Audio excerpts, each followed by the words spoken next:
Hi everybody, this is part 3 of pulling down an overgrown Schnauzer. In part 2 we took down the middle section. Part 1 we took down the middle section, part 2 we took down the neck and the shoulder, and even though there's still this layer of hair that needs ultimately to come off, we've gotten the majority of it off because all of it used to be really long and thick like this. So this section is one of the easiest to take care of. There's a little dirt here, let's trim that off. And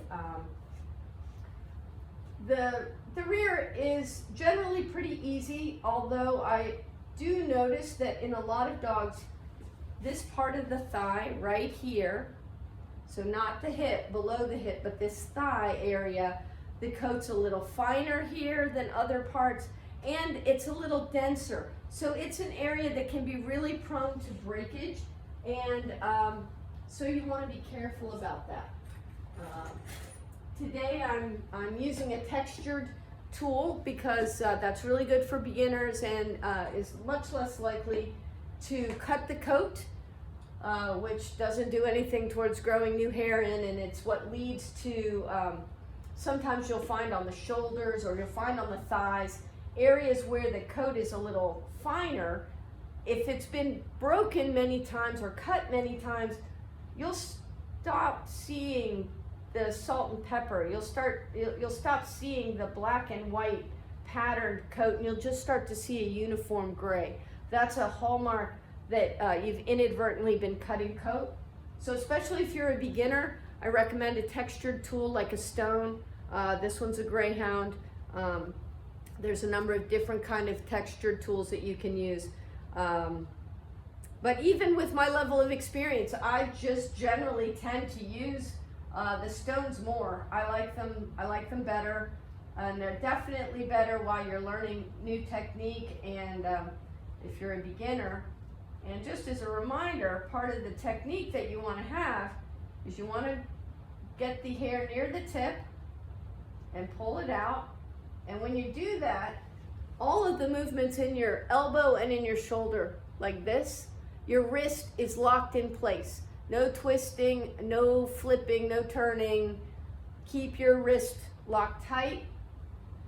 Take the hair and you just bend at the elbow. Pull back at the shoulder, bend at the elbow, and the hair just comes right with you. Can help to pull a little easier on the dog if you are holding the skin lightly ahead of where you're plucking, and that way you're not pulling the skin so much. The hair just comes out much more easily. If your dog is fussy with you about pulling the hair, there's a few reasons for that. I tend to find that the softer coats are a little harder to pull, might be a little less comfortable for the dog to pull, but often it just means you're going too fast or you're pulling too much hair at one time. So depending on how practiced your dog is, how practiced you are, if you're getting a lot of fussiness, consider and try pulling a little less at a time. Now, I'm having to do some different grips so you can see what I'm doing, because normally I would stand right here and pull, and now you can't see anything. So an alternate grip to hold the skin is to reach underneath and to gather up a little bit of the skin on the other side of the hip, and you can pull that way. That can be helpful. Some areas it's harder to hold the skin ahead of where you want to work. So sometimes you have to use your imagination and be a little bit innovative and hold in different places. But you're just trying to keep the skin in place a little bit so that the hair comes out easier. They can be a little more sensitive as you come down this strip on the back of the thigh. So don't be surprised if you're going along at a pretty good clip, you're pulling off a fair amount of hair, and you start getting into this area, and now maybe the dog starts to get fussy. That's a good sign. Like I said, slow down, pull a little less hair at a time. Don't dig in, don't try to pull it all the way down at the skin. Generally that's much less comfortable for the dog, and it's a lot for you to pull. Generally speaking, when they're really overgrown like this, they're actually a couple of layers at least going on. That's why there's still sparse coat here in these areas that I've worked already. And once I'm done pulling the last of the really long coat out, then a few days later, I'm gonna go back and pull the sparse layer off and get her all the way down to her undercoat. That can help you start to get layers so you can start working into rolling the coat, and that's part of how you can help yourself go from a long coat into a rotating coat. If you just pull all of it down at one time, it's all going to come back in at one time, and you're going to have a very small window where the coat actually looks its best. And if you pull it all down in one go without doing the sections, middle section grows the slowest, so I do that first. Then neck and shoulder and the rear grow a little bit faster than that. If you pull the entire thing down in one day, not only is that just going to take you all day and be hard on the dog all day, but it's all going to come back in at one time, but it's not even going to come in fully evenly, since it grows at different speeds on different parts of the body. If you pull everything down when all at one time, then when the body looks nice, the neck, shoulder, and the rear will be too long. And when the neck, shoulder, and rear look nice, the middle will be still short. So that's why I make it a practice of, even when I'm stripping a dog down all the way, I still do it in the form of section stripping, and just out of habit. And if I really want the coat to come back in at a good length all over, I'll separate the first section and the shoulder, neck, and the rear by 3 weeks or so, and that will get everything coming in at the same time. I'm not going to be doing that for her, because I'm actually pulling her overgrown coat down, because she's going to be getting ready to have puppies, and I wanted to time the coat so that she'll be in a nice short coat when she's nursing those puppies, so she's not too hot, and so she can be all neat and kempt. I'm not going to be doing much grooming on her when she gets close to having puppies, and I'm not going to be doing much grooming on her or any grooming on her when the puppies are real small. So I want to go ahead and get it taken care of now. Right around the time of the ultrasound is when I usually go ahead and strip down the mamas to be.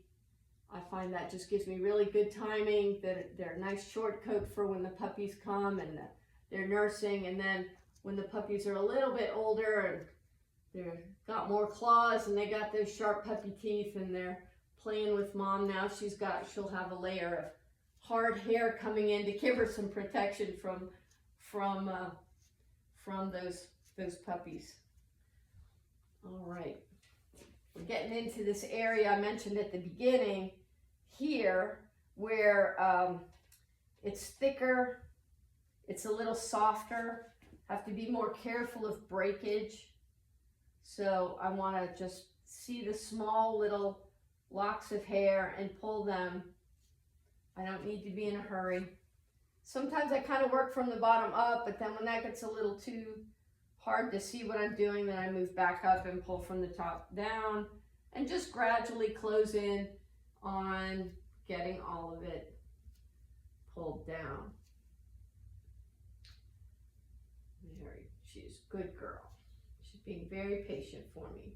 Now, one thing I really like about her coat is not only is it hard and has really nice color, and the textured part of it is pretty long on the coat before it gets to the final dark, softer band.